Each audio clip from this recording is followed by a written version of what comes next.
శ్రీ జలేశ్వరాలయ అభివృద్ధి ప్రణుకు మీరు భూరి విరాళాలు అందించండి. స్వామివారి కృపకు పాత్రులు కండి.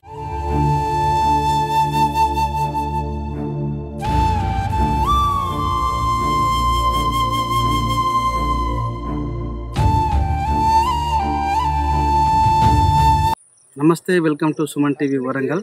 ప్రస్తుతం మనం వరంగల్ జిల్లా వర్ధనపేట మండలం కడారిగూడెం అనే గ్రామంలో ఉన్నాం. ఇక్కడ కడారిగూడెం గ్రామంలో వేసవికాలం స్టార్ట్ కాకముందే చెరువు అనేది పూర్తిగా ఎండిపోయింది. ఎండిపోవడం వల్ల రైతులు నానా ఇబ్బందులు పడుతూ పంట పొలాలు అనేది పూర్తిగా ఎండిపోయింది జరిగింది. ప్రస్తుతం మనం ఇదే ఎండిపోయిన పొలంలో ఉన్నాం. మనతో మాట్లాడడానికి రైతు కూడా సిద్ధంగా ఉన్నాడు. వారి మాటలలో అడిగి తెలుసుకునే ప్రయత్నం చేద్దాం. అన్న, మీ పేరు? కడారిగూడెం కంజర్ల యాదయ్య, వరంగల్ జిల్లా వర్ధనపేట మండలం, విలేజ్ కడారిగూడెం. 50 సంవత్సరాల నుండి వ్యవసాయం చేస్తున్నాం. బావులలో నీళ్లు, బోర్లలో నీళ్ళు వెళ్ళేది, పంటలు పండేది. బయట కూడా ఎకరం 2 ఎకరాల దాకా కూడా సాగు చేసుకునేది. నాట్లు వేసినాం, మంచిగానే కలుపులు తీసినాక బాయిలు ఎండిపోయినాయి, బోర్లు ఎండిపోయినాయి, నీళ్లు రావట్లేదు. పెట్టుబడులు అయితే 50-60 వేల పెట్టుబడులకు వచ్చిన మొత్తం రైతులు ఎక్కడ అప్పడిగినా దొరకట్లేదు, ఇబ్బందులు అవుతున్నాయి. వాటికి మిత్తులు కట్టడానికి ఇబ్బంది అవుతాయి. ఈ మన తినడానికి కూడా ఏం తిండి ఆస్కారం లేకుండా అట్లా ఉంది. ఇది ఎమ్మెల్యేలు కానీ ఎంపీలు కానీ ఎవరన్నా ఉంటే పెద్దలు గవర్నమెంట్ సహకరించి చెర్లకు నీళ్లు తెప్పించే ఉపాయం కావాలి. అందరం రైతులంతా బత్తరు, ఊరు చల్లగుంటుంది. తెచ్చిన వాళ్ళకు కూడా ధన్యవాదాలు. ప్రస్తుతం ఇదే విషయంలో మనతో మాట్లాడడానికి కడారిగూడెం గ్రామం మాజీ సర్పంచ్ సతీష్ అని ఉన్నాడు. వారిని అడిగి తెలుసుకునే ప్రయత్నం చేద్దాం. అన్న, చెప్పండి. నమస్తే. నమస్తే. మా గ్రామాన్ని విజిట్ చేసినందుకు సుమన్ టీవీ యాజమాన్యానికి మొదటగా నమస్కారం తెలియజేస్తా ఉన్నా. సరే, సందర్భం వచ్చింది. నిన్న మహేంద్రన్న వాళ్ళు ఒక టీవీ ఛానల్కి న్యూస్ ఇచ్చిన విషయాన్ని రిమైండ్ చేస్తూ మళ్ళీ వీళ్ళు వచ్చినారు. సరే, ఏదేమైనప్పటికీ బ్రదర్ నేను ఏమంటున్నానంటే, కడారిగూడెం చెరువు అనేది చిన్న గ్రామం. 20 సంవత్సరాల క్రితము ఒక 2 జల్లులు పడ్డా కూడా అటు పైనుంచి మీరు చూస్తున్నారు కదా, ఆ పైనుంచి ఒక్క ఉతారుతోనే చెరువు నిండిపోయే పరిస్థితి. ఆనాడు కాంగ్రెస్ గవర్నమెంట్, రాజశేఖర్ రెడ్డి గారి గవర్నమెంట్ ఉన్నప్పుడు ఈ పిల్ల కాలువ తీసి కెనాల్ తీసి చుట్టూ ఈ కడారిగూడెం చుట్టూ కెనాల్ తీసి పిల్ల కాలువలు తీసేసి పెట్టిళ్ళు. దాన్ని కంటిన్యూ చేయలేకపోయి ఏ కారణంతో చేసినో ఆ తర్వాత అది ఆగిపోయింది.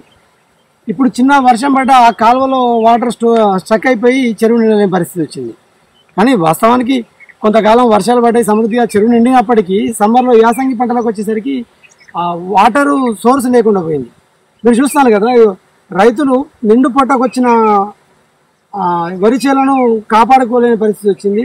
వాటిని కాపాడుకోవాలంటే మోటార్లు పెట్టి తుమ్ముల నుంచి పైపులు పెట్టి బయటికి పెట్టి వాటరు తీసుకెళ్ళి ఆ పంటలు పండించుకునే పరిస్థితి వచ్చింది. గతంలో కూడా మేము టీఆర్ఎస్ గవర్నమెంట్లో గత శాసనసభ్యులు అరుణ్ రమేష్ గారి దృష్టికి తీసుకెళ్ళినప్పుడు సార్ మాకెంతో సహకారం చేసింది.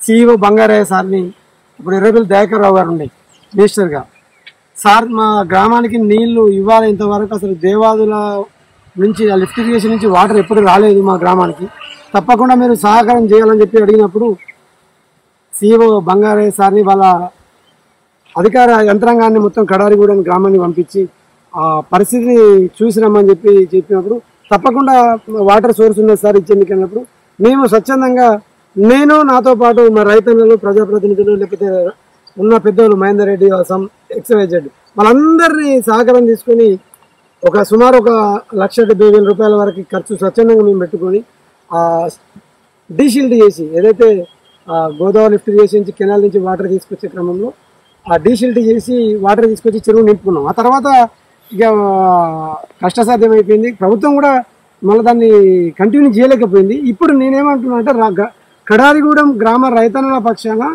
ఇప్పుడున్న ప్రభుత్వానికి, రేవంత్ రెడ్డి గారికి, ముఖ్యమంత్రి గారికి, తర్వాత స్థానిక ఎమ్మెల్యే నాగరాజ్ సార్కి ఒక రిక్వెస్ట్ చేస్తున్నా. కడారిగూడెం గ్రామ ప్రజల పరిస్థితి చూడండి, ఇది దయనీయ పరిస్థితి. ఈ చెరువుకి నీళ్లు తప్పకుండా యాసంగి సీజన్లో నీళ్లు వచ్చే ప్రయత్నం చేస్తేనే వ్యవసాయ ఆధారిత కుటుంబాలు కడారిగూడెం గ్రామ ప్రజలందరూ దరిదాపుగా గుంటో గురిగా పండించుకోవాలంటే వాటర్ ఉండాలి. దయచేసి రాష్ట్ర ప్రభుత్వం దీని మీద ప్రత్యేక చర్యలు తీసుకోవాలని చెప్పి సుమన్ టీవీ తరఫున మీ అందరికీ రిక్వెస్ట్ చేస్తున్నా. Thank you. ప్రస్తుతం మనం చూస్తున్నట్టయితే ఇక్కడ పొలం అనేది పూర్తిగా ఎండిపోయింది. ఈ ఎండిపోయిన పొలం సంబంధించిన బాధితుడు మన దగ్గరనే ఉన్నాడు.